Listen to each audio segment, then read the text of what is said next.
কর্মীদের অক্লান্ত পরিশ্রমে একজন এমএলএ বা এমপি হলেন, তারপরে নিজের রাজনৈতিক স্বার্থকে সুরক্ষিত রাখবার জন্য শত্রুপক্ষের কাছে আত্মসমর্পণ করে হাত মেলালেন, তখন কর্মীদের মানসিক পরিস্থিতি কী হয় একবার ভেবে দেখেন কি সেই এমপি বা এমএলএরা?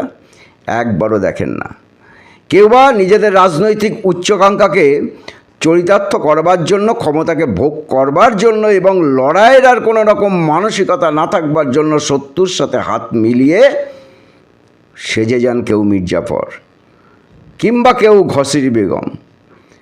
আর সম্পত্তিকে সুরক্ষিত রাখবার জন্য কেউ বা হয়ে যান জগৎ শেঠ, কেউ বা হয়ে যান উমির চাঁদ, যারা একসাথে সবাই মিলে 1757 সালে পলাশির যুদ্ধে ব্রিটিশদের সাথে হাত মিলিয়ে সিরাজদৌল্লাকে হারিয়ে বাংলার স্বাধীনতাটাকে শেষ করে দিয়েছিল।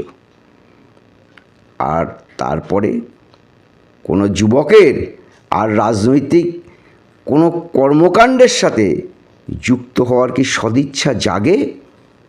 আর এই কারণেই যুব সমাজ ক্রমশ রাজনৈতিক বিমুখ হয়ে যাচ্ছে। যারা নিঃস্বার্থভাবে রাজনীতি করে, শিক্ষিত মানুষ রাজনীতিতে আর আসতে চাইছে না।